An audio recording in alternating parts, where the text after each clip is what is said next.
We have our audience citizens today. Everybody's interested, please stand and state your name. George Miller, 1231 Orchard Road, here with my wife, Andrea Miller, 1231 Orchard Road. Want to do this in here, please? Want chair? First of all, I appreciate the opportunity to speak to you all tonight. There is an agenda item on your agenda that pertains to something that we wanted to talk about tonight a little bit, just give you some additional information.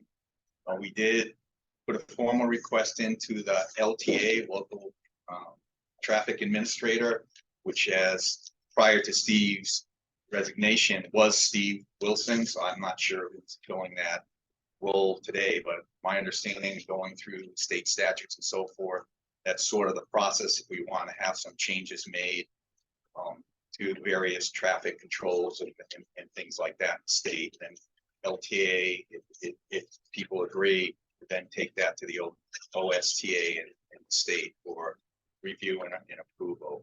If I could just indulge you guys for just a little bit, I have some more additional information that I'd just like to give to you guys. I will go through it quickly. I promise. It seems like a lot, but it's really a lot of background information. So there's a presentation in here, and what we're dealing with is what we're asking for, going to be asking for, is consideration for turning a portion of Orchard Road from Tollgate to the Chamberlain Highway into a no-through truck, no-through commercial truck vehicles, and also potentially, hopefully, is to install a stop sign at the junction of Elton Road and Orchard Road, and I'll get into a couple of the reasons for that. So in this packet here, if we could turn to the second page, basically the problem statement, which is also in the letter that went out to Steve, is, and you guys were all copied on it, that's why it's in your packages. We've seen a marked increase in the large commercial truck traffic, and I'm talking about 18-wheel tractors, 10-wheel, 20-yard dump trucks, large construction equipment transports, etc., going up through Orchard Road. We live, I said, 1231. This is Andrea's childhood home. She's lived there for 55 years out of that time. Only 13 years living in a different part of Berlin. I have lived there for the last 20 years. We live right at the base of the hill that climbs up to what's known as Dead Man's Curve, or Hairpin Turn, however you want to talk about it. So, we're right there front and center seeing what's going on from a commercial traffic vehicle perspective. We're both retired, been retired for 10 years now. So we look out our living room and see the traffic going by all day long, accelerating down the hill, accelerating up the hill, and so forth. We think it's an unsafe environment, both for pedestrians, bicyclists, residents, and other vehicles traveling on Orchard Road. And unfortunately, people who don't live on the street, they seem to have somewhat of a disregard for the speed limits on the street. They don't know the neighborhood. They don't know the people. Sometimes they don't know the terrain. They don't know it's 25 miles an hour. More so, they don't care. Okay, and they're traveling at rates much, much higher than that. If I go to the next page, this is just a little bit of a pictorial of what we're really talking about here. It's an east to west, going from Tollgate over to Chamberlain Highway. The length of that is 2.4 miles. Just to note, the pavement width in front of my house is about 21 feet 5 inches. There's about 9 feet in the travel lanes on each side. It's a fairly narrow road by Berlin standards. Okay, if you look at how they designate roads for towns and so forth, they talk about major arterial roads, minor arterial roads, collector roads, and everything else gets into local roads. Okay. By definition, local roads really primarily provide access to the traffic emanating from the properties in that area and the surrounding, adjacent roads leading into that. They serve a minor role in the classification system and usually have low traffic. On local streets, speed is usually kept low due to their frequent movement of children and adults, both in the residential area. Buses and heavy vehicles are less expected on local roads. Per our zoning regulations and so forth, this is kind of the criteria we have. We have arterial roads, collector roads, and local roads. Orchard Road is designated as a local road in the zoning regulation, okay? So, just to keep that in mind. On this map, I've placed like, 4 arrows, red arrows. These are what I consider to be fairly dangerous parts along the road. And I'm just gonna go quickly into each one of them, on the next 4 slides, or the next 5 slides. Before I do that though, this is just a couple of pictures. The next slide, this is just a couple of pictures that I took showing, some of the different types of vehicles. I don't even have the large ones on here. A school bus going up. And why I wanted to note this is I want you to see how much room they have left on that lane. The school bus is pretty tight on that road. Looking at this other truck is one of the equipment repair trucks from Taylor Rental on the corner up on Orchard Road and Berlin Turnpike. It's not huge, but and then we have the traditional tree trimmers that come up and so forth. And we realize that, there is business on that road too. So we're not advocating no commercial vehicles whatsoever. We know tree trimmers have to come up. We know oil deliveries have to be made. We know that, Prime is coming up, UPS, FedEx making deliveries and so forth. But there's a lot of traffic that's coming through lately that's just using Orchard Road as the quick route from the Berlin Turnpike to the Chamberlain Highway, with no business on the street at all. If I go to page 5, so this is traveling east. This is Angeli Court to Tollgate. And this is just, it doesn't really show the justice of what I wanted to show, but just some of the curves you see in slide 3, the car coming over the knoll there, for a long period of time as cars are coming up in slide 2, you cannot see this car coming until you get to the very top. And oftentimes when you get there, you go, oh God, he's halfway in the other lane sometimes if he's going too fast, or if it's a large commercial vehicle sometimes. So that's one of the problem areas that I see. The next one is traveling east. This is Metacomet to the railroad bridge, same type of thing. Sight lines are poor, curves around the corner, and so forth. Going to slide 7, this is the infamous hairpin curve. So in the first one, if you see the sign that says 15 miles an hour with the squiggles going off, that's directly in front of my house. Okay, that telephone pole is in the middle of the frontage that we have on Orchard Road. That's where the 15-mile-an-hour zone starts going up that hill from 25. Then you can see in slide 2, you can see where the curves are. Slide 3, you can see the guardrail on the side. This one's about 2 years old. It's in actually pretty good shape from how it usually is. And you can see how it's banged up to hell, as at least 3 or 4 cars have hit it in the last 2 years.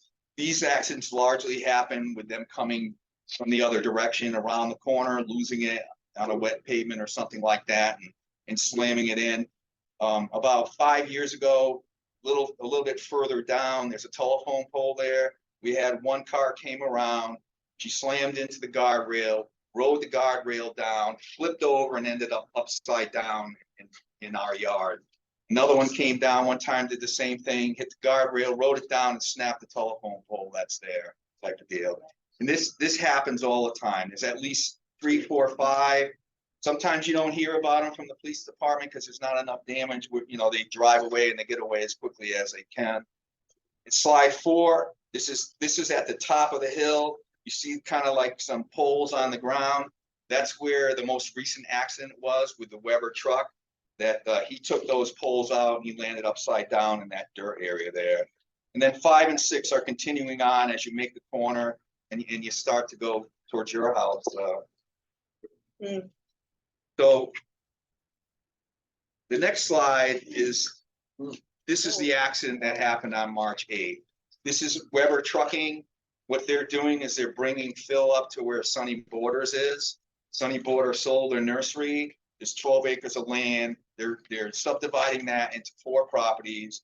They did some testing up there and found some pesticides and things like that, and they're remediating that. Okay, the remediation is to basically till it, expose it to the sun, and bring in fill. He's bringing in 1,000 loads of, 20-yard loads in 12-wheel dump trucks, which, it's a legitimate thing. The issue that we have with this guy is we've made probably 6 calls prior to this happening, one to the police, and an officer came out and supposedly talked to the guy.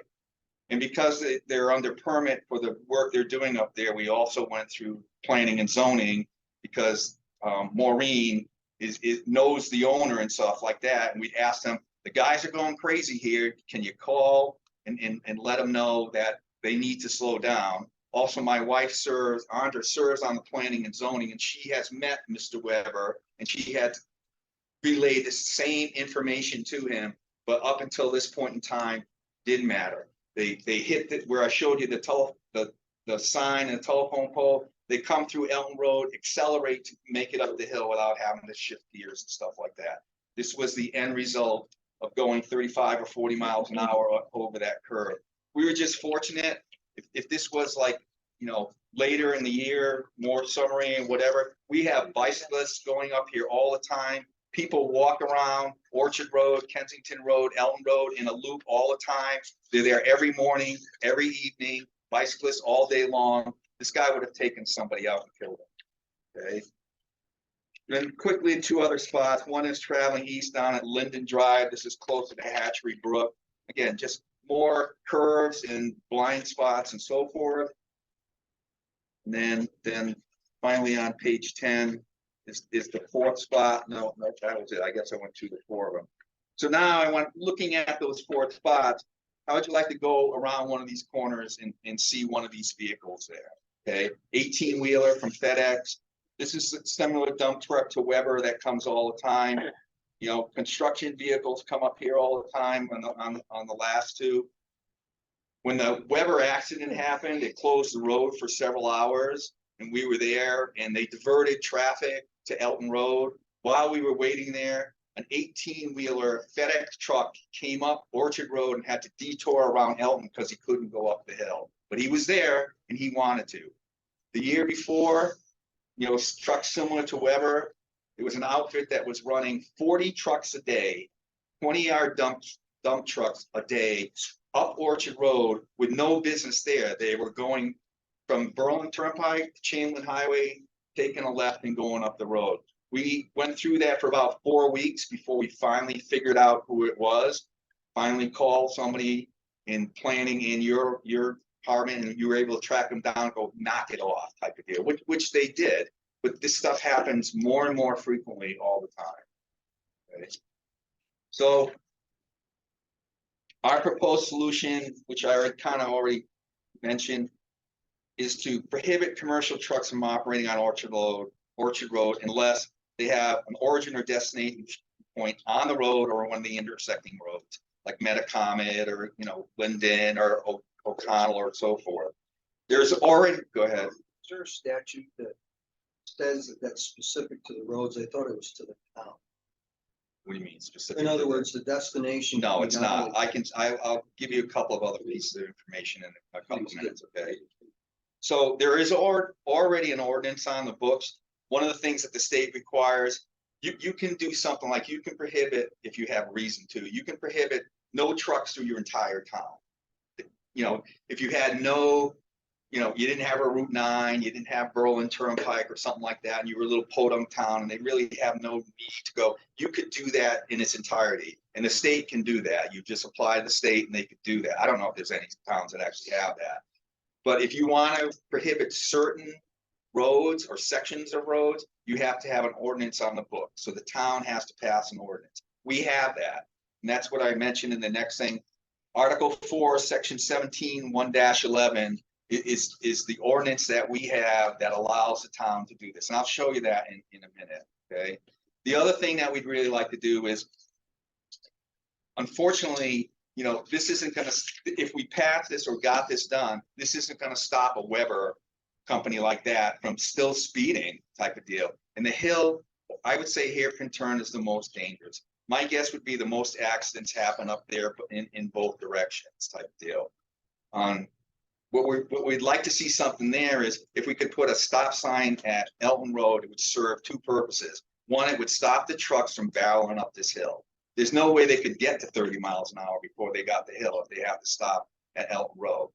It would it would do similar things to the car traffic too, in both directions. I can tell you right now, coming from Chamberlain Highway down, they come around that last curve and then they hit the gas and come flying down Orchard Road, all the way down to Jones' house down there on, down by Metacomet. They do it every single morning, every single evening, and the same happens going the other way. So I know we've proposed this before and we got shot down a lot of times because it can impede traffic or whatever, but we're trying to get this from a safety perspective now, because we think it's becoming a big problem.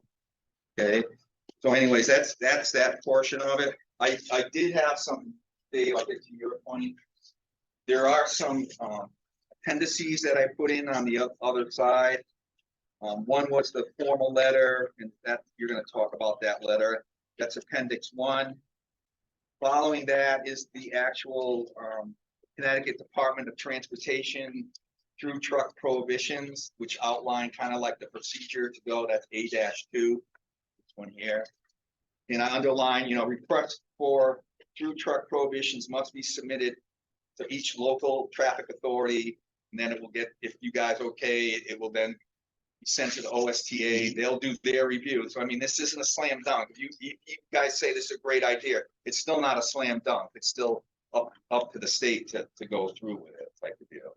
And some of this other stuff, Dave, goes to the things that you're talking about. Okay, the next section, A3, that you look at Article 4, that is the ordinances that are in place. This comes out of our code book. All our ordinances are codified in our code book. Okay, so the second page talks about prohibitive acts. No person shall operate a truck on any public road where the town has erected a sign, a conspicuous place on such road, which effectively states that trucks are prohibited from operating on such roads, unless the truck has a point of origin or destination point on such road or an intersection road which has no alternative access. Okay, so that's the ordinance we have. Now the next section 8A-4, this is a list that's maintained by the state. These are the current roads that fall under this ordinance. Okay, so Atkins Street, and they're usually portioned: Farmington Avenue, Worthington Ridge, Main Street to Route 372, Middletown. Okay, and so forth. And you'll see in the next to the last column on the right, you'll see the OSTA number. So these had to go through for OST approval. But there are sections in town like Savage Hill Road to Spruce Brook Road up by Pistol Creek. If you go on that road, you'll see the no truck signs and so forth. Worthington Ridge has it. It was interesting because we were coming down the Berlin Turnpike to get here, and where the intersection with Worthington Ridge is on the Berlin Turnpike, there's a light there, and there's what's the name of it? Nadu Brothers is turning up Worthington Ridge with a 20-yard dump truck going up there, and it says right there, right on the corner, no through trucks. I'm sure he wasn't pouring the foundation on Worthington Ridge. So, and the last one is just, I have one other piece of information or piece of data I'd like to give to you, Dave. We didn't just do this on our own. It's not our crazy thoughts, and we're the only ones that think this is a problem. We went out for several days. We put together a petition. There's a copy of the blank petition here, and we went and canvassed our neighborhoods. We got 100 signatures in favor of what we're trying to do here. We did not go to a single house who thought this was a bad idea. One of the issues that we got into, it was very time consuming because every house we went to had a story to tell us. And we sat there for 10 minutes listening to the horror stories. So everybody's in agreement that the truck traffic is going too fast and getting out of control. I'll give you another comment that's widespread though. Our cars are going way too fast on this road. One of the biggest areas of concern that we got where O'Connell is, dead end road at the very beginning from Tollgate. There's a couple of places on Orchard Road where there's bus stops. They don't go down the side roads to pick the kids up. O'Connell's one of them. The one just up from there is Elizabeth is the same. And we talked to a lot of people on O'Connell, and right at that intersection, there's at least one or two parents there every single time, and all of them say, we absolutely refuse to allow any of our kids to go on Orchard Road at all. One of the families lives across the street and their kids have to cross over where they're picked up. They will absolutely not allow their kids to cross that street because they're so afraid they're gonna get hit and killed. They said there are stop signs there. They routinely just blow through those stop signs. And guys telling us like, you sit there in amazement. This is why they're waiting for the bus. You sit there in amazement. It's like somebody stops for the stop sign, a car in back of him just blows around and goes flying up the hill. He says the bus stops for him, cars just blow by him. It's really getting out of control, and the speeds are getting absolutely crazy. Yeah, flashers on everything. There was just an article in the Current that the other day that this is a huge problem in Connecticut, and they're thinking about putting the traffic cameras, I guess, on the buses and making it legitimate that cars can be ticketed based on those photos. But it's a huge problem, and it's a big problem down there too. Liberate transportation. You're on the scheme, right? Yeah, but it's not them. It's it's the people. It's the people. So anything I. No, portrayed very well. They would like to see more of a present. That they're interested and the kids are waiting for their bus. They know what they're doing. They kind of look down O'Connor, they go down to see if there's an officer there. And if they don't see anything, then they just blow right by. Stop. They also said that one person said that the Weber trucks don't even stop at the gate and go right through. They're looking to see if So it's so like they're checking to see if there's anybody coming around the stop sign. Because they can't. sorry.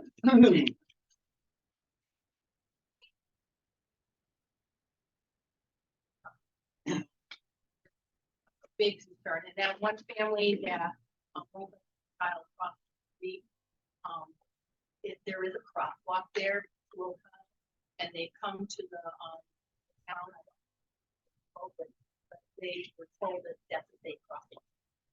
And, there's nothing safe on Orchard Road anymore.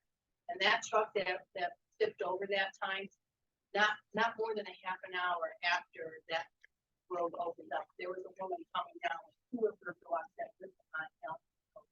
So she's walking toward the traffic so you can see if you're gonna get hit or not. If she was anywhere near that, she was. Well, just share one more thought. So that area down there, like Metacomet, Elizabeth, O'Connell, those were built like 20, 25 years ago, whatever. So we're now seeing the second generation come. Okay, there's 4 houses right on the corners there that have sold in the last 2 years, and they're all with new parents, with kids, and so forth. So that area is being everybody else retired and whatever, but now they're starting to sell their houses, and young families are moving back into those areas again. Right? So there was kind of a lull for a while, a little bit, but it's growing back up. There's more and more kids at these 2 bus stops and so forth. I think every other place they pick the kids up at their houses, but for some reason they don't go down the dead end cul-de-sac, so they don't go down there to do that. Anyway, we appreciate your time. I'm not sure what the process is here, but I hope you'll give it some consideration and help us. When I received the letter that I put in the packets that you got on Monday or whatever, the minute I got the letter, I had assigned this to Officer Tom Bobach, our traffic officer, who is already working on this. And he's, as you know, he's the liaison for the LTA. You're the LTA. Isn't it the commission? The commission's the LTA. Yeah. He's the commission's liaison. But we named him the liaison when they allowed that you pick one person. So he's already on this, doing what he's got to get done. So you're gonna have to do some voting for this. We have a question for you. Sure. Is there any particular time slots where there's more egregious driving behavior? Commuter time, absolutely. 3, 4. 6 to 8 in the morning. No, I hear them go by at 5:30. There's times when I take the walks out at 6 o'clock and they're coming down and when they come down heading east, they're crossing the line. They're traveling in the wrong lane coming down that way. I'm not quite sure, they'll probably do the same if they go up too fast. But, that could be around 5:30. I heard them this 5:30. We did speak to one resident. They said that a lot of the tractor trailers have to go by night. You don't see them here. And I know on, their Linden Street, I think it is, they still have, I don't know, call it, but they had a, speed sign up there saying if you're speeding and it's going, I'm assuming that's a traffic report, traffic study. It's right So by that that. would definitely- Blinks. It's It was kind one of of blinks. those. Yeah. Yeah, yeah. Warning. Yeah. No. So it tells people that they're speeding, that doesn't. go anywhere. That is not. They did do a speed study one time by our house. Mhm. And, when I asked the results of it, they said, well, no, the speed, it goes anywhere from up until. Well, they said the average speed was something like 38 miles an hour, which is, it was under 40, so they usually don't take any action until the average speed gets up over 40. That's on a 25-mile-an-hour with curves, Going by our house. hairpin turns and. But that report also indicated that oftentimes there were people going 60 miles an hour by our house. Coming down. And it's no different. It's no different if, as soon as they take that hairpin curve, they go speeding down there until they get to where Sunny Border is. One time we were walking on the opposite side, early in the morning, Sunny Border was still working, functioning, and there was a kid reaching around the corner, right where they go in now, where they're hauling the dirt, there's a telephone pole. He missed it by inches. And I actually had the owner, Mark Laviana, ask him, "Are you okay?" Because we just hugged on the other side of the road. So it's been going on for years. Appreciate some action. One last point also, when I talk about the narrow roads, so there is no parking on the sides, right? The road is not wide enough. The world has changed. I can't tell you how many Amazon Prime trucks come up that road in the course of a day and park on the side of the road as they're walking back behind our house to drop off a package. Amazon Prime, UPS, FedEx.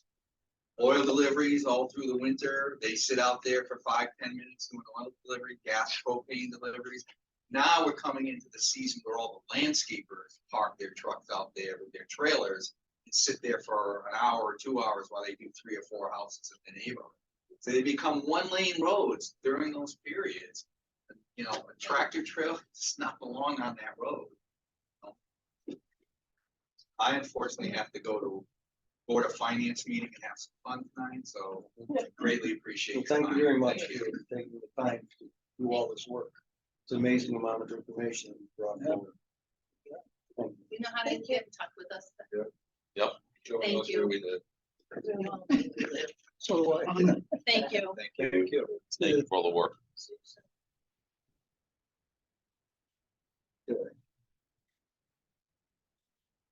Audience citizens is over. We need to move on to the approval of the minutes. Then we had a chance to review the February 20th, 24th, have any comments or revision? We have a motion to, second. Second, All in favor? Aye. for the record, I abstained. That wasn't true. We had a special meeting on February 29th, which is rare, but we could have one. Did anybody have a chance to do that? It's straightforward. I need a motion to accept that. I move to accept the special. Second, Second, all in favor? Aye. again, same. Good are you? Yeah. Okay, so apparently we've done, in the audience of citizens, we've done the correspondence with the letter. We're all set there. Now we're gonna be moving into executive session. I move to go into executive session. Second, second, Who are you inviting? We invite the, The abstaining yeah, Alex? with that. No. I would invite Lieutenant Mark to read the sheets. John Flynn. I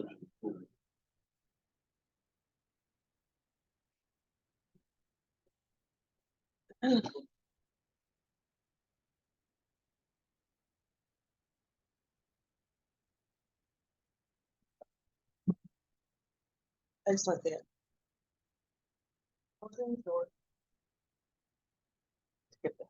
Yeah, because they didn't come in my house. Remember, we're like.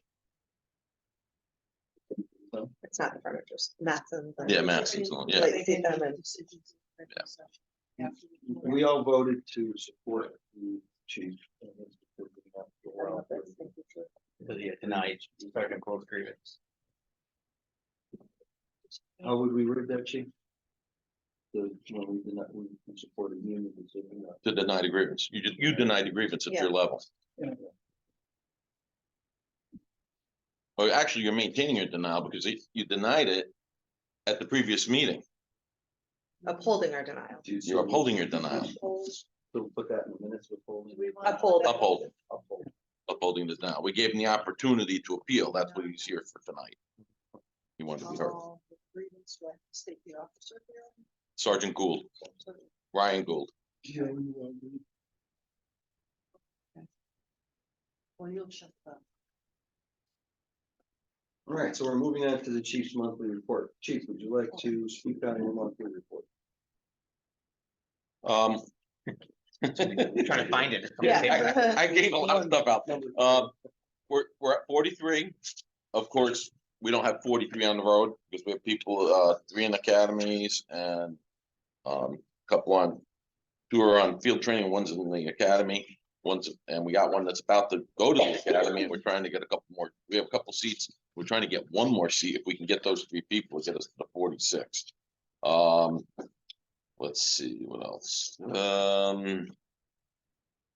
We're doing interviews for a dispatcher vacancy, but we are down right now 3 dispatchers. One being the vacancy that we had to hire.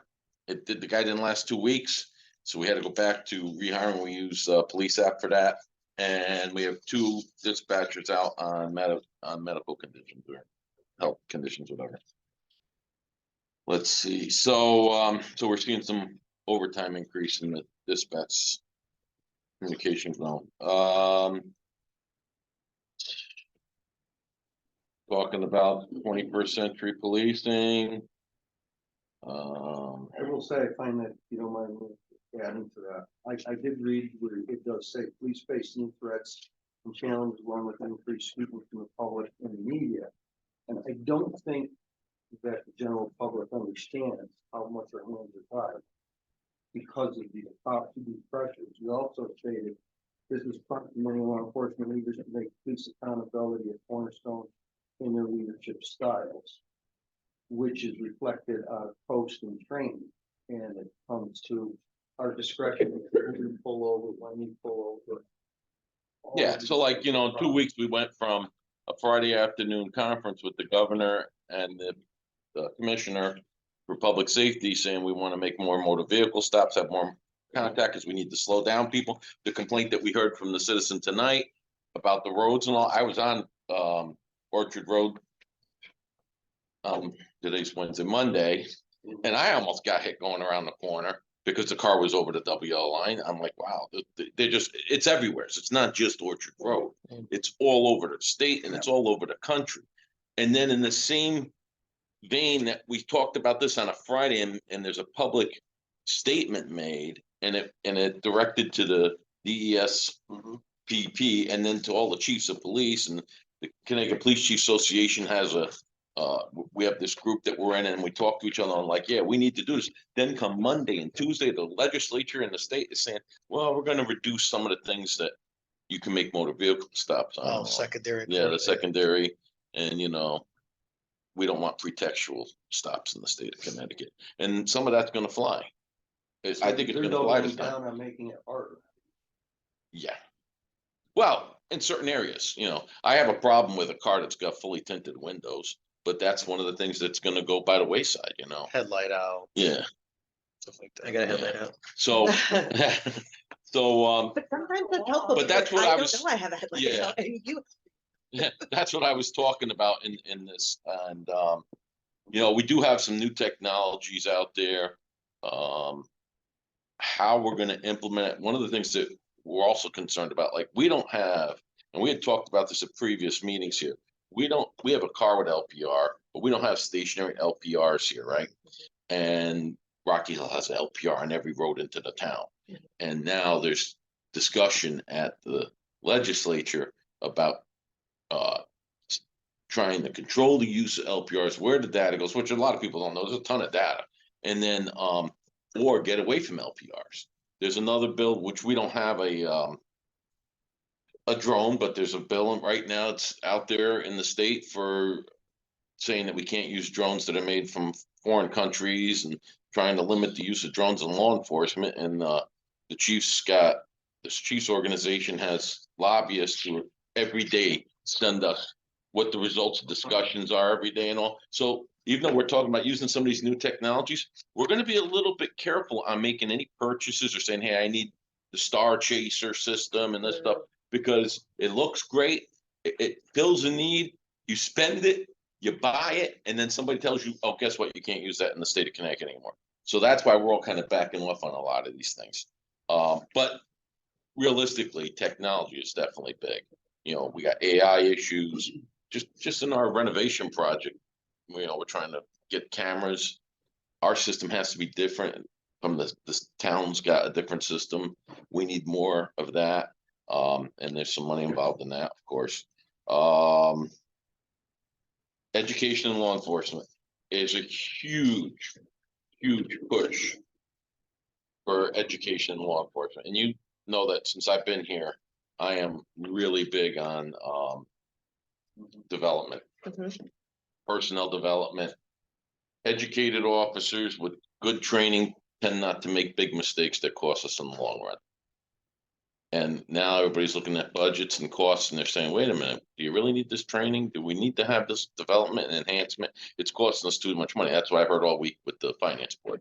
So, and that's one of the pushbacks. And we also have a lot of mandated training in Connecticut. It seems like every couple months something else comes out that's mandated, and it's mandated all officers. We didn't budget for it, and we're no different than any other agency. That's the hard part. It's affecting all of us, you know. So when I talk to the finance board, they're like, well, can we cut corners here, do this, do that? No, one way or another, you're going to pay. We'd like to forecast and plan for the future and not have to keep coming back, going to the town council and say, hey, we need this, this, and this, and you didn't plan for it. We can forecast pretty well. We know where the trends are going. But you know, unfortunately, we're gonna have to go back belly to the table again to get more money. I would anticipate that that's going to happen probably around September or October of this 2024 year. It is what it is. Yeah. And then what's not in my report, of course, is in fact, today I finished a report to the planning and zoning, not, you know, asking for consideration on 158 9-story buildings that they're putting out there at 522 Berlin Turnpike in that area. Because, and what I wrote in my letter was, it's going to change some of our training. We're going to need equipment. I don't like the fact that there's one driveway in and out, and when you get in there, you're stuck. Our officers are not used to going to high density population type complaints when our minimum manpower is still 3, and we're lucky if we get 4 or 5, and you get a couple issues going on and you get a critical incident in there that's going to sap all our strength. We're seeing that more now. Like some of the questions I got over the past week was, well, your numbers aren't high enough. But it's not about the numbers as much as it's about the content of the calls that we're going on. You know, Saturday we had an officer get assaulted and ended up in the hospital, so we had to bring somebody in to cover the rest of the shift while she was being checked out after an arrest. And a civilian who was a former officer who worked for the town went to her. He got there first. You know, we'll make sure we take care of that person with an award of some type or something. But people say, well, that doesn't happen in our town. But it is happening in your town because it's happening in every town in America right now. Look at And the things that we've seen over the past 2 months. I mean, we had the shooting, we had, kids getting hit on bikes. Those things tie up more than 3 And we had officers. an officer who's FTOing a new guy who gets behind a car that the person in the car just smashed his mother's head and then killed her in New Britain. And then he goes they're at the red light, and of course he wants to make the motor vehicle stop. What happens when the guy realized the cop's trying to stop him? He gets up on 9 and the pursuit goes. We did a great job. We walked through a warrant on the pursuit. Newington found the car, they kept an eye on it, and then they served that warrant. And of course, New Britain took custody of their Mhm. homicide suspect.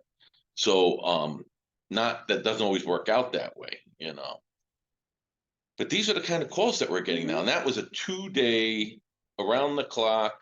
There's some overtime there, because those 2 officers had to walk the warrants through, they had to get a judge on a Saturday, they had to get the prosecutor. It's a lot more work than just going out and sitting on a stop sign. Mhm. So hopefully in the future, with new negotiations, we can go from a minimum of 3 officers to 4, possibly 5 in the future, if we can get our staff.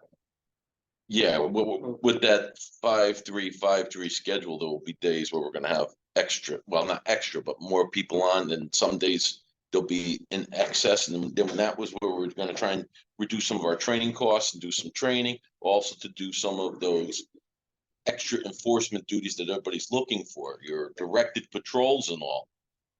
Which we try to do that on a regular shift all the time too. We know where certain things are happening, and So April 1st is Things happen. 5-3 starts. And yes, this should significantly help us.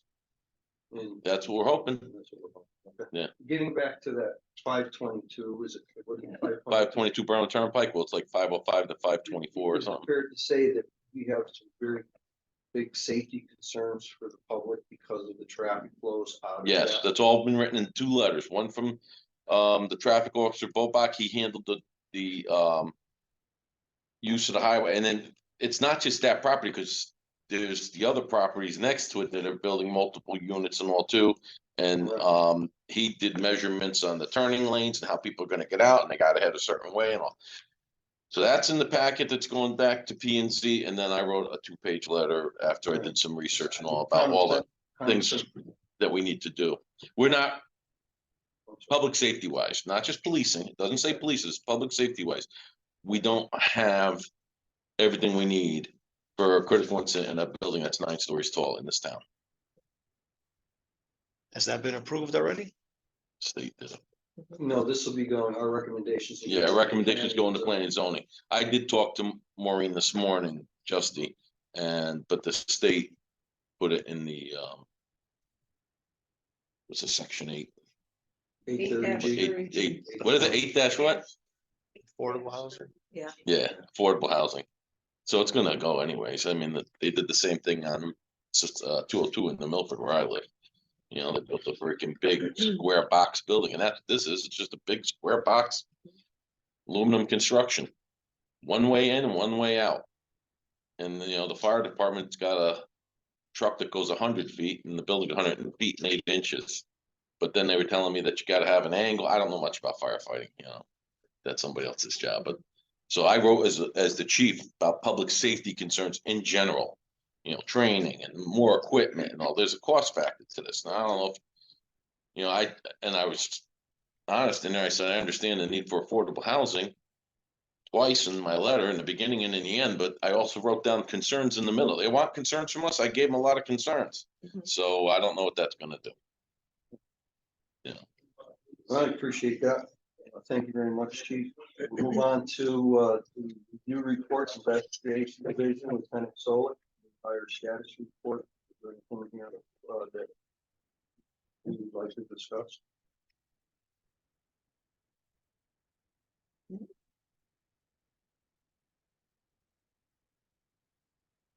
On page 202, Lieutenant Solik. Report, there's organized, this is something I know this, because I've experienced this in the past, and with Chief Klett, this was a problem, and I had spoken to him, he went into this tour back in his day.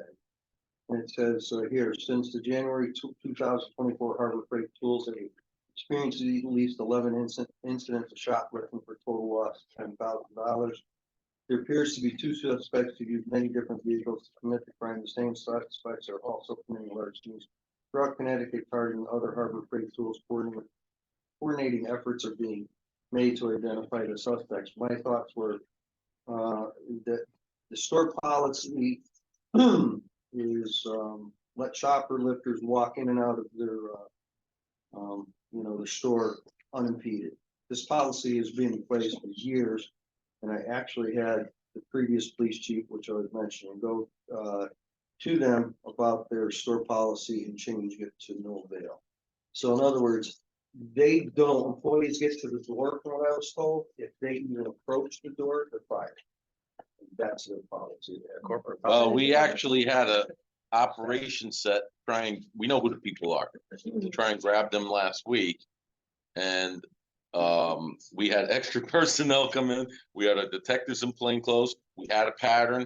Solik did a lot of research and the trend and everything. We're all set up to go. You go out there, they set up. Store manager finally says, "Oh, by the way, we got hit this morning. We just didn't call you yet." Oh, my God. We don't get the complaints when the guys are in the store. There's a big lag. They wait until everything's done and then they call us after the fact. Didn't we have that, something like that with Home Depot? Home Depot too? was doing the same thing to Two us. guys They make, Yeah. do the job and then get punished. Well, then the guy that actually, remember the civilian stopped the theft, the thieves at Yeah. Home Depot, and Home Depot wanted that guy arrested. I know. We wouldn't arrest him. My concerns, in addition to the fact that they're so lenient on their behavior, forcing shoplifting, is the fact that they bait other stores to have the same thing happen to them because these people are not intimidated. Yeah, So it doesn't stop them from going into the store next door. One of the things with Harbor Freight is they call their loss prevention before they call the police. So they're centralized loss prevention someplace else, and then they tell us, then they'll call us or somebody will call us later on and say, "Oh, by the way, you gotta go out there and arrest." But we know who they are. It's been they're hitting all over the eastern seaboard now, so they know who they are. They got pictures, they got names. Just a matter of getting warrants through, and multiple warrants are being done right now. Then we gotta catch them. Does anybody else have anything? Yeah, youth officer report, anything on the youth officer report?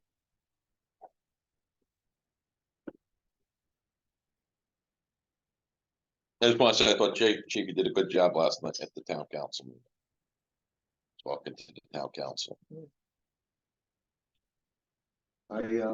It says, out of curiosity, where do they hold the juvenile review board? Is that held in the PD or right at town hall? we haven't had any in 2 years because they do such a phenomenal job in the PD of preventing cases. That very few kids are arrested, very few are sent to juvenile review board. But I think there is But one. there is coming. one, if there is one coming, It's gonna be upstairs. they used to do in town council room, but then we Yeah. thought that was too intimidating for kids and they want to be more collaborative, so it might be in here. Oh, well, I heard Yeah. last night it was gonna be in the town. Then it's gonna be in the town Upstairs council again. chambers. JRB is good. Yeah. Yeah, because the people that go usually wanna go. Exactly. They come with a parent. It's the kids we're having with the bike issues and all. The parents are part of the problem, you know? I see on the 28-23, it says multiple complaints have been circulating over social media regarding groups of juveniles riding bicycles on the road, Farmington Avenue. One juvenile's mother reported her son being directly harassed. No criminal aspect was determined. All parties involved were educated about how to proceed with the ongoing issues. My thoughts were, I believe that Detective Chafee has been directly involved. He spoke last night at town council meeting. Yeah, and since his report, we've had a couple other case numbers. Oh, really? Yeah, but we didn't go over them. He had it in his notes last night. But when he went to go up, I told him, don't talk specifically because we're talking about juveniles. What I was thinking, if it's at all possible for the public, because this is the police commission, a Zoom meeting, that maybe we could request to make a presentation and the people commission meeting for the public to explain what's going on with the device, because it seems to be at nauseam on social media. It's going to be established. Well, I thought last night at the town council meeting, they were looking for a quarterly. they wanted to go 3 months and then another 3 months, have them come twice. That's what they said. If you want Well, I was thinking, something that separate, because this is the police commission, that maybe we do a little something on this end, just because people might come over here and Mhm. not think to go to the town council. That's my thought, as to whether you guys wanna do it. Okay. So, that might be a possibility. And the other concern I had, and it's on 3318, groups of juvenile bicycle reported riding staff. And I would like clarification on the HEB policies when we go from warnings to enforcement action. We generally give a first warning, but then do we give a second warning, a third warning? Or are we going into actual enforcement action with this particular one? depends what the violation is. And the age of the person that's violating it. Every warning, and that's what they said last night too. Every warning where we have to make an identification on a juvenile, we have to contact the parent. So How do we restrain the juvenile so he doesn't leave when, how's that done? that's a magic trick.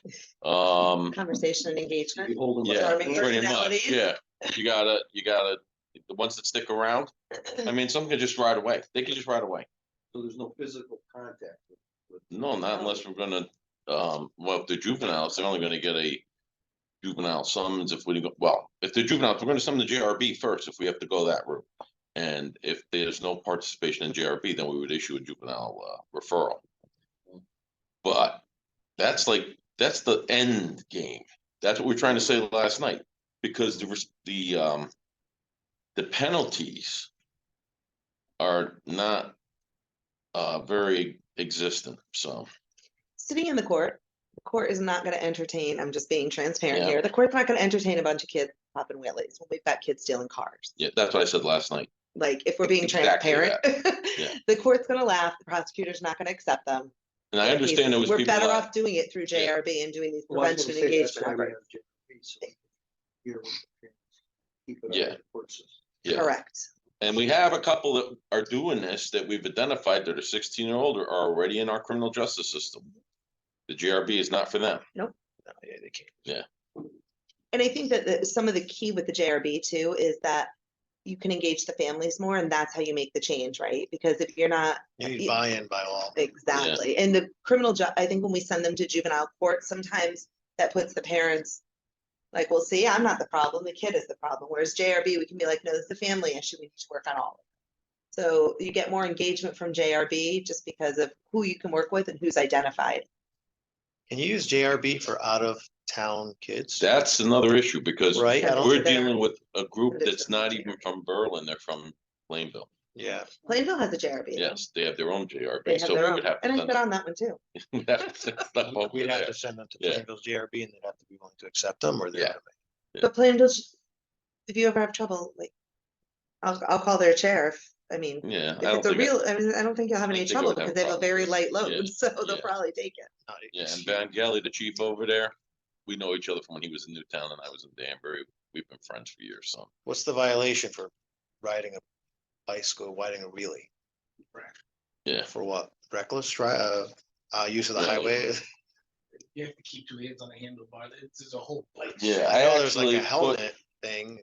I don't have that with me. I put all that information out on social media, spelling out like, people said, oh, this kid didn't have a helmet on, he's 16, he doesn't have to have a helmet. But a 15 or under that doesn't have a helmet, the violation is a warning.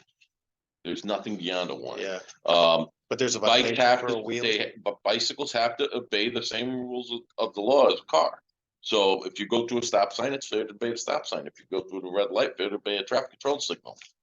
Who do you issue the infraction to? Yeah, you got a 10-year-old kid, what are you gonna do? Yeah, you're gonna have to Yeah. go to a parent. Well, there's Not no any wheelies parent. in between cars. on Yeah, the road, but no so interesting that's- stuff. Yeah. It's, yeah, it's reckless use of the highway. So. But you're absolutely right. That's exactly what I said last night too, because I could see the feedback I was getting from some of the council members. They want to hang the kids, but the problem is, if we can't hang them for stealing the car and getting in a pursuit with us, you're right, the courts, and that's what they kept saying. And even D'Onofrio, the attorney, was kind of laughing about it because it's an important problem. And yeah, Great. we're lucky that kid didn't get killed out there. 100%. And somebody else is gonna get hit. It's inevitable.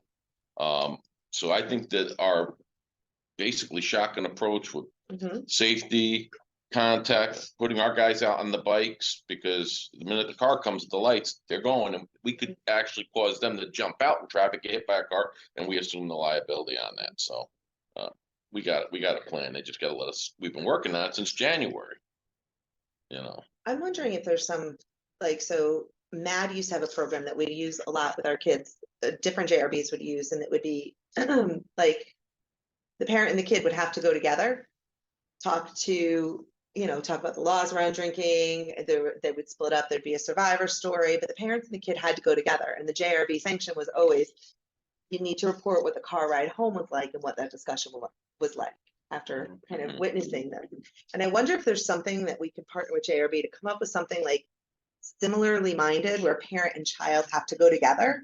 I think that's what Maybe a Chief victim is working impact. on right now, because I know he's in touch with Jamie Miller and a couple other people here too, to try and do something a little more forceful. Yeah, because I think we have to get some of the buy-in from some of the parents as Yeah. well. All right, let's move on. I think this is all wonderful stuff that we discussed. I'm glad that we've addressed this thing with bicycles, because it really is, social media pretty heavy.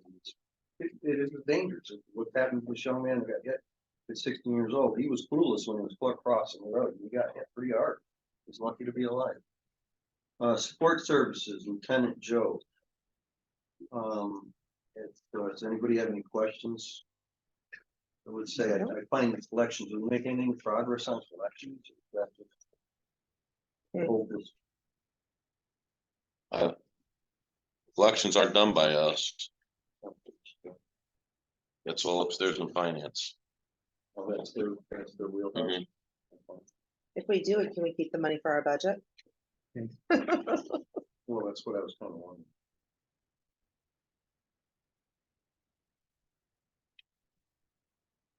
I noticed that we do private duty waivers is also on that page. It's another $2,500, $37.98 that comes right out of our budget. And that was for what, last month? What page you on? The private duty fee waivers. $2,500.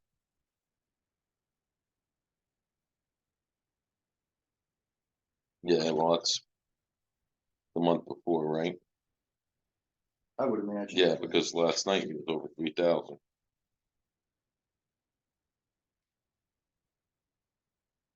There's our training officer, he does quite a bit of things here. Is there ever any time that he actually does any patrol work? Really dedicated to training. No, like he'll be out on he's one of the bike officers, so he'll be out with the bikes this week coming up and all. Does he ever get in a cruiser and do anything? Yeah, he has a car.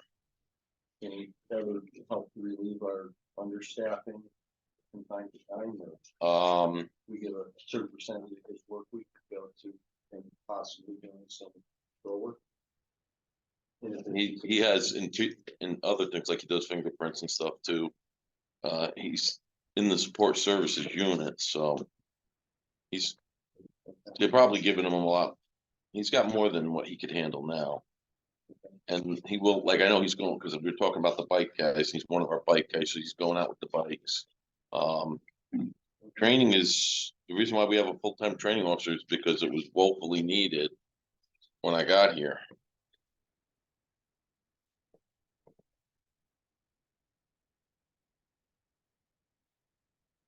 Not only does he do, he instructs, but he also has to coordinate training, he has to do all the paperwork, he has to make sure everybody's safe. Report. Yeah. It's expensive. Yeah.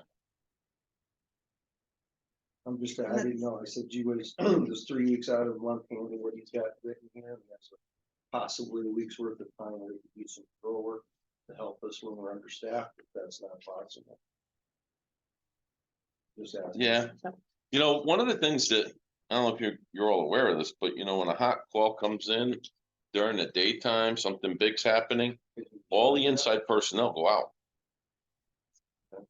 Then you have nobody doing the jobs inside. Mhm. And it's like, if there's something big going on, lieutenants all the way down to your interior officer, your sergeant that's in support services, everybody runs out. We all run out.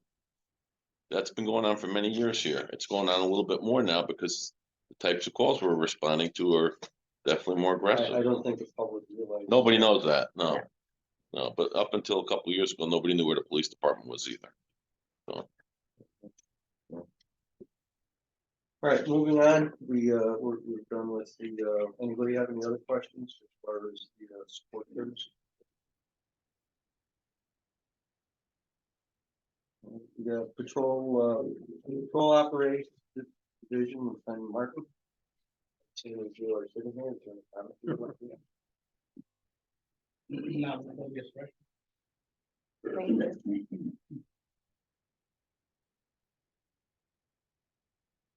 I guess, we had, one of the first paragraph employee recognition, is the patrol division of support staff. Has 23 patrol officers assigned to 3 shifts. We are currently staffed with 16 officers. There are 3 officers currently attending the police academy and 3 officers currently in field training. Officers before Bannock should complete their field training in March, and Officer Wendahack scheduled to complete the field training in May. That's amazing. There's, seems like yesterday we hired that. I will say all three of them. Are they? That's Yes. phenomenal. They're on track, the 2 for this month. They're actually getting done. Yeah. They're doing so well, we're kicking them off in the field. Yeah. Good. Good news. As parents, you know, found it very much. When the heck, it's still on a deal, but before that. You're done now. And we have one. Actually, Bennett just saved the guy's life. Did he really? Yeah, guy was choking at Josie's and he did the Heimlich maneuver on us. Huh. Fantastic.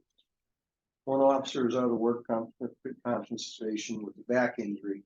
And just for the public's information that we're in this, Zoom meeting, what could you explain to us what the one officer out for service cost us in overtime? 40 hours a week at his rate of pay, and he's a senior officer. So So that goes against all this overtime that we're trying. that comes out of your general budget, yeah. So I just.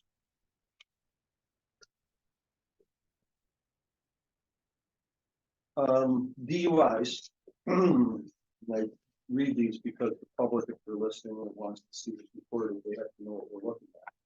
So the suspect was arrested for DUI and misdemeanor after reporting an accident while parked on the side of the front of the Berlin post office. When officers arrived, he couldn't explain where the vehicle had sustained front-end damage.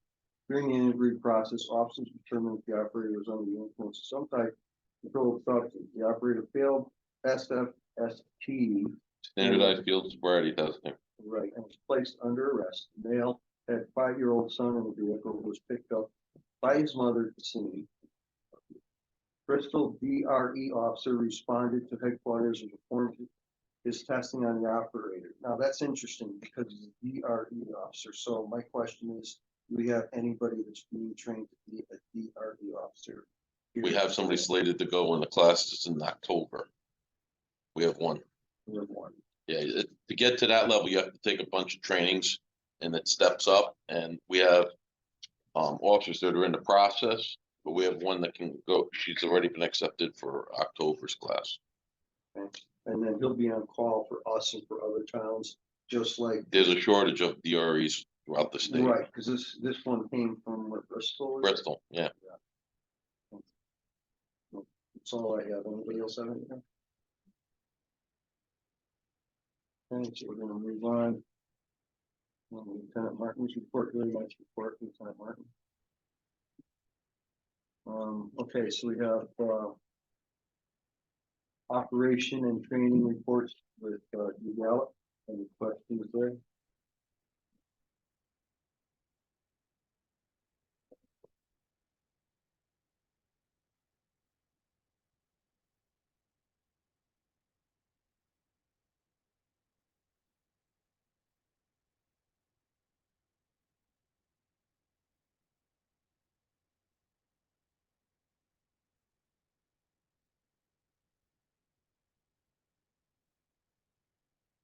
Really takes 4 days for car seat installation. Yes, it does. Yes, it's actually a week-long course. They were able to get it in 4 days. And since we did that, we're getting all kinds of calls to install car seats now. Are we really? Yeah. Yeah, And the training is no joke. They're very It sounds serious about it, silly, yeah. but it's very sweaty. We had to do it, we have to do it every 2 years through DCF. When we do have, who's the officer that had trained specifically for that? Musante. Yeah, so they picked the day and they did, they're doing this, quite a few, they did them with a group as part of their training, and then once word got out. The agency I came from had 5 technicians, and that was their full-time job, one person Mhm. every day. And they would book weeks in advance, and the hospitals will tell the mothers when they have the kids that you gotta go to the police department before you get out of the hospital and have that car seat installed. So like Danbury Hospital wanted the certificate from Danbury PD, New Milford PD, Brookfield PD that said that the car seat was installed by a certified Certified. car seat technician. Oh, really? Yeah, so I don't think we're ready to do that on this, because we don't have the manpower to do No. that. But we're gonna have to make more, so. I can see the father running out and buying the car seat at the last minute. To try to be going home. Yeah. Yeah, but most people don't realize that when they install their car seats, they install them wrong. Mhm. So, The green line's green, I'm usually good. Correct. No, you actually have to crawl into the car seat backwards to get the thing tight enough, because most of the time the I do seatbelt's that. not tight enough I in do yeah, there. you gotta have some supplies like Mhm. noodles. Oh my bowls to God, cut the full off. noodles. Yep. Blankets. I did that for a year. It's weird, nobody calls DCF though to ask us to install their car seat. It's the Funniest thing. I don't know, maybe I'll just put a sign out there. Go to DCF.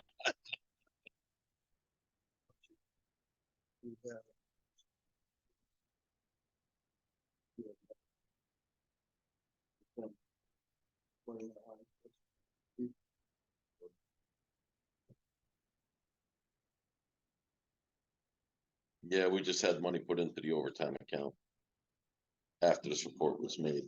So what the -8 is because we are above that 547.50. You see the next line after the 545.048, Yeah. that was the difference there, which was a $4,298 difference, so, so what happens is the deputy chief contacts finance, and then the finance director makes a transfer of funds. That's why he was looking for that extra $100,000 for next year. Because we've already spent more than what we had in the budget. We still have April, May, June to go. But that's not the only line item that we're over budget. It's the training also and the extra duty officers. Well, the extra duty officers, what line is that? That's because they keep waiving stuff, right? Yeah, Two below. yeah, we waive a lot. We Yeah. waive everything. Pretty much. If you want to waive it, you get it. If you willing to stand in front of town council. But we're responsible for that money. Yeah, But town council can waive the money out of our budget. It seems so highly unfair. go ahead. Extra Rob. duty runs negative all year. Because the money is paid by outside sources, paid by other sources, so that money doesn't get reconciled by Kevin till the end of the year. Oh, when So there's, extra duty always runs at a negative on the books, but it's not truly a negative number because we've collected that money from vendors. So extra duty isn't the, Extra duty is not like police overtime for special events. That would be in the overtime account. okay, We come out of overtime most likely. gotcha. Let's not tell the finance board. Oh, we want that money. Yeah, we need more Yeah. money, so we should tell the The finance finance board. board gets this report. This comes Yeah. from Len Zelinsky every week. Yeah. It's in our, feather in our cap to keep it that way. I assume that the top line of department head is you, chief, is that correct? Yes. And where would be deputy chief? Gallup be? One item two. I'm looking to see. It's just below. Yeah, professional personnel. That's who. He is, deputy yes. chief is? Yeah.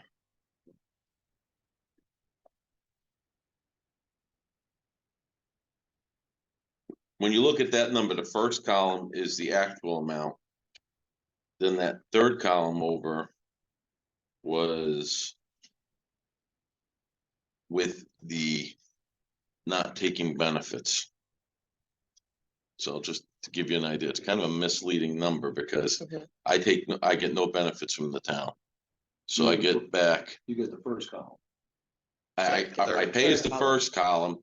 The third column is what I get because they give me a lump sum, couple grand not to take medical benefits. The same thing is happening That with would the be the middle deputy. column. The delta. Yeah, Yeah, The same thing for the deputy chief. yeah.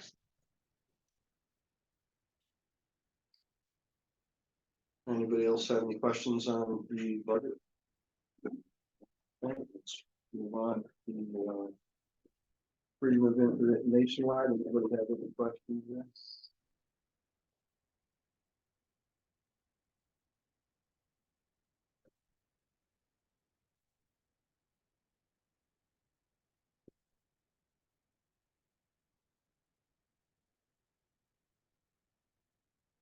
Find that interesting, the February 20th records. Yeah. They seem to be more specific, at least to know, not any, from any law firms flying off kind of random stuff. No, but I know we got 3 today. I saw them in the mail that aren't on, but that's this month, so. Yeah. They come in pretty regularly. That takes care of that. So now we're gonna move on to old business, verbal from. Yep. Police chief. The renovation project is about a month ahead, what I was told today. They're supposedly pouring the concrete and all, and they're gonna start moving to the outside. So where we are outside on the side to expand that wall, that 1 foot, and start working on the ADA compliant bathroom as soon as the next week or 2. I know that the people upstairs here a lot of the work, but that should be shifting from one wing to the other wing in the next week. It looks like they might come under the budget that they set, and if that's true, That's amazing. yeah, they're moving right along. And then what will happen is that money might be able to go to the next project. That was the plan, Fantastic. so. So you're really pleased with this company? Yeah, no, they've been very good. We haven't had a lot of personal contact with them because they're going into the Board of Ed side, but the amount of work that they've done, I would have expected them to still be in the gutting phase at this point, and they're already in the rebuilding phase, so. So at what point will they be breaking through into the PD itself? With this, what they're doing?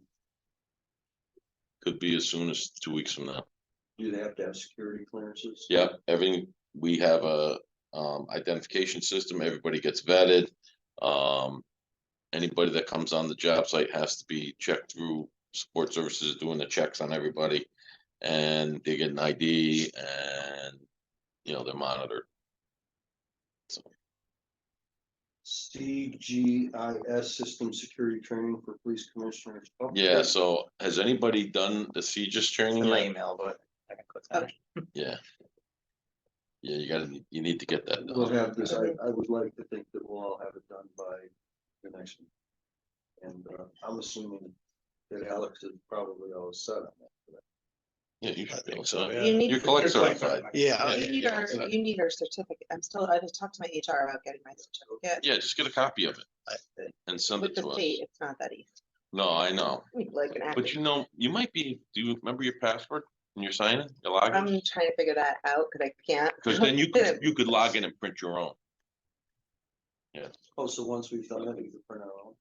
Yeah, at the end of the training session, it will, when you pass the little test, it'll give you the thing, you can download the certificate, you can print it. And just get us a copy. We'll have it for the next week. That takes care of that. New business, open discussion, future needs and direction of department. suppose we're gonna be looking for increasing staffing. What I was gonna direct you on is that, even though we're not finished with this budget cycle, we should be thinking about the next year's budget cycle. But way before, so probably around July or August should be when the commission starts making the needs of the department for that future budget cycle known. Don't wait past September. So the current budget cycle, the budget that we're going through now, the town manager started working on that budget in August. And as you can see, we're at the end of March, And and when did,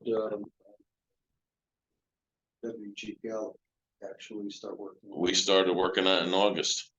In September is when you have to start putting your numbers in. Mhm. And a couple things happened, by the way. While we did, here's the problem we had. We put our numbers in early. Then the building got struck by lightning. The systems went down. There was a lot of expenditure there. Then we got told we had to buy the EpiPens. That was $26,000 more that we didn't have in our budget number. So we've had to change our numbers multiple times. And then we had some increases on some of the things like radio repairs and stuff like that.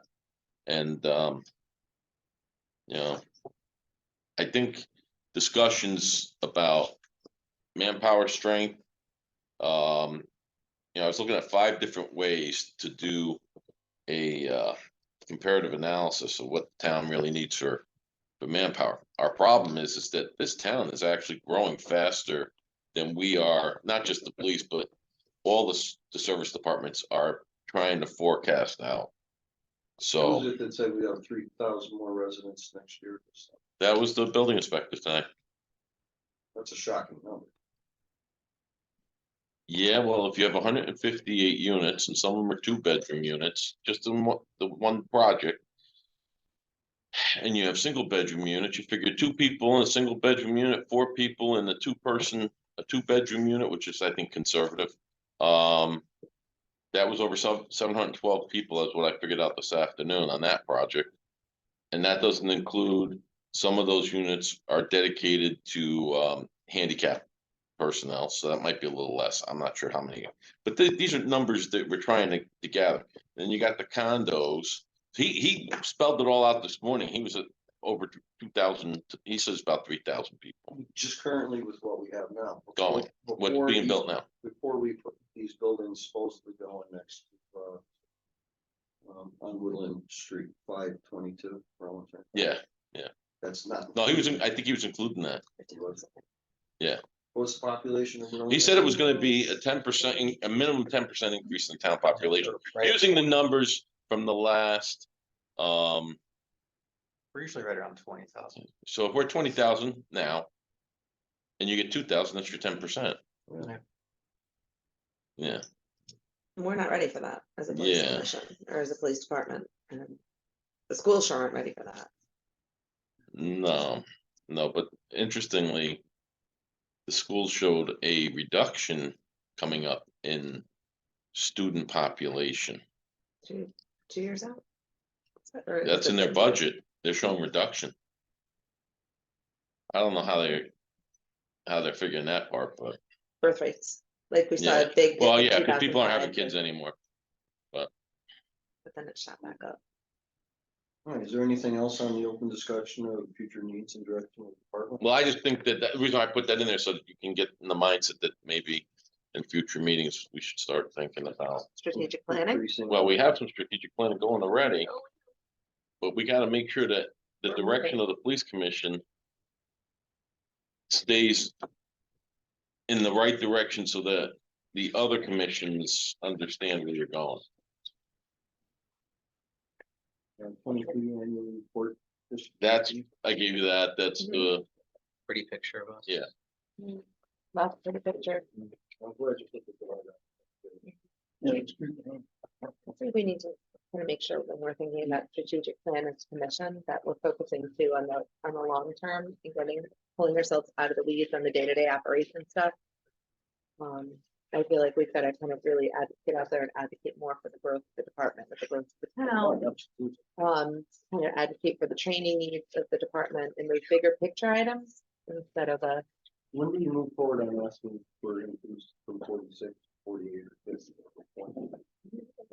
That's gonna be your, that's, Do we You need to forward do from it. this moment forward? Yeah. anytime we Now. have So- it today. so I'm gonna tell you, I presume, because I wasn't here, but when we did the interviews for the chief's job here. The reason why you told me 50 was because you were using the 2.5 IACP recommendation per thousand, which would give us 50 if we were at 20,000 people. If we're at 22,000, you're gonna be at another 5, that would be 55. If you use the 2.5 recommendation based on ICP, but I looked at a couple things today, just off the top of my head, looking at like ICMA versus PERF versus IACP and some of these other organizations, and everybody's got a different metric system. But they all have, they all say the same thing. You gotta look at what your community is like. What the, anybody can give you a metric number, say, here, use this number. But you have a gang problem. You have high density housing. You have mostly residential. Are you farmland? All these different things make changes along the way. So that's where the discussions really need to go in that direction. And you know what, I should tell you, I handed you all this. This is the accidents for 5 years on Orchard Road. So, and Rob put this 30 together. right before we came. 39 in 5 years on the Orchard Road, including the intersection. Is it Well, really? the highlighted ones are the intersections of Berlin Turnpike and Chamberlain Highway, so they're really. Berlin Turnpike accident, Chamberlain Highway accident, it's not. Yeah. Yeah. Just the way that. Everything else in between is Orchard Road. And then there were a few in there, and I didn't do a deep dive, I just kind of flipped through them, I started this at 3:00 this afternoon. And, Yeah, you know, there were a couple that I were had deer, stuff all that over. are deer strikes, there are a couple that are not really accidents, one's a road rage.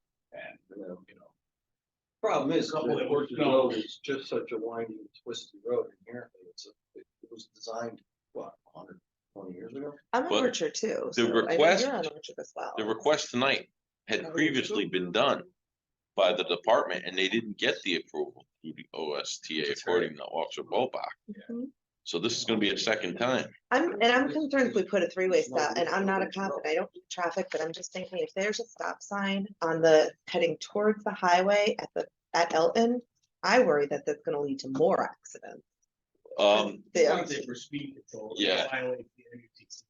I don't Yeah, know. so that's another, Manual on uniform traffic control devices, which is what the state of Connecticut follows, which is the federal government document, Mhm. Okay. on where signs. signal. The other thing I found interesting was the license plate readers that Rocky Hill uses. They put those things on a lot of roads. put on all the roads going into the town. And that's completely different regulations over red light cameras. Yes, Oh, yeah. totally different, yeah. So is there anything to stop us from putting some of those on Orchard Road? Money. Yeah, It's not so much the LPR. The LPR will tell you how much is going now, Yeah, but it won't tell you the speed. So no, it's more for an investigative tool, like you're looking for a vehicle when it passed in this direction. Right, Yeah. so just with that kind of traffic rolling through that road, I mean, if we had a reader out there, we could at least know who's coming, and so on.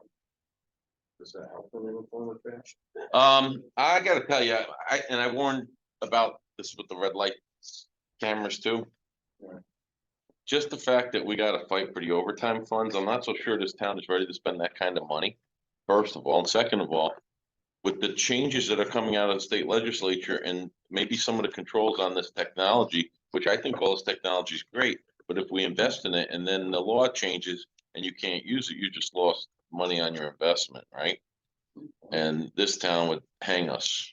They'd be out there with pitchforks and torches to say, hey, listen, we don't want to have a mill rate increase. And this is a realism thing here. You don't want to have a mill rate increase, then maybe we should wait and see the direction some of these technologies are gonna go, because there's gonna be oversight from the state.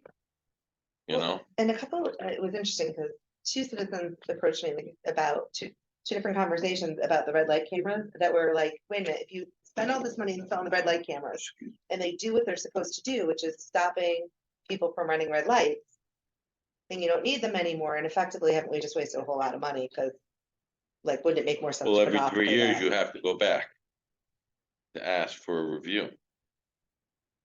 So Couple yeah, you people were could, like, this that is was just waste one of the money things that if we it's talked done about right. last, in the report that Bobach provided about Yeah. that. Yeah, you could put the money into it, you could get the approval, but that approval can change at any time. And you still invested have all to this get reviewed. money and it might get, Yeah, the privilege might get taken. yeah, so we'd have to, again, we'd have to make Things like, some ordinance changes. You gotta come up with a due process system, so somebody's gonna have to handle the appeals process, which is not listed in that statute. It says you have to have an appeals process, but that's, the state's out of it, because you're not getting anything, you're not getting an infraction. You come up with your own system of finding the people. But there is a couple businesses out there that'll do all this for you. But when you look at them for the fee, so the fees that you're gonna generate, if it's gonna equal out to them, or exceed, or, yeah, which is what it's I not, wanted. it's not meant to be a monetary generator for the towns. And a lot of people are under the impression when, even with tickets, just general infraction stuff, the towns get an exorbitant amount of money. The more tickets we write, the more money we get. That's not how it really works at all. $10. Yeah, maybe that, Yeah. right? It's, there's other things that take consideration. I've been in this job 41 years, and I remember we used to have, when we were hand wrote them, you had to write down what the percentage was that went to the town, the state, and then you totaled it, you know, and so we had, I worked for a couple different people who variously throughout the years, so I want you to go out and only write tickets. Don't give anybody written reprimand or written warning or a verbal, because we need more money in the general fund. And, you know, that's really not, that's not the way it should be done. Well, I guess we're pretty much wrapped up this meeting, so we need a motion for an adjournment. I moved Do you to want adjourn. Hold on, did you want to do anything with this Yeah, I was- Orchard I Road, was no just street gonna say trucks, same. like, you want to, would like to make a motion to Is, continue the review, I don't know, to put a no through trucks signs from on Orchard Road, from Fairmont Highway to, I was Turnpike? thinking that I would take Even though the it got time denied because I'm the LPA, correct? So give me some time to take and go and see the chief and talk to officer. I would recommend letting Bobach I do was his gonna say, investigation. you're not on it already? Why don't we do And then that we'll have him come in front of you with his report. in April, maybe, possibly? Yeah, maybe April. Would It's that 4 work weeks for from now. you, Commissioner Zeller? yeah, don't see why to delay it, but whatever. We just have to do the right thing, whatever he recommends. I think the stop sign is. a great Well, idea. I think it's what's your pretty motion? To good. continue the continue the investigation of putting no through truck signs on Orchard Road from Tramelin Highway to the Berlin Turnpike. Is there any harm in doing it? Anybody want a second? Second. But you know, also the stop sign there, I think that's a good idea, because you have those big trucks. Oh, I think. They're traveling down like maniacs. 'Cause I used to babysit my grandchildren right next to Jones' house. And I was like a bobblehead when I was driving out the driveway, I'm like this. That's how fast the cars are going. So we gotta take some action. You can't let this go on and on, because we had officers at the exit street right before Miller's house. What is that? The street before Willard, before Miller's house. Elton? Oh, yeah. They had an officer there, and you know, they're trying to slow cars down, and the neighbors right next door let the cops even stay in their yard. Do this. It's not something that's just happening. It's been a long time coming.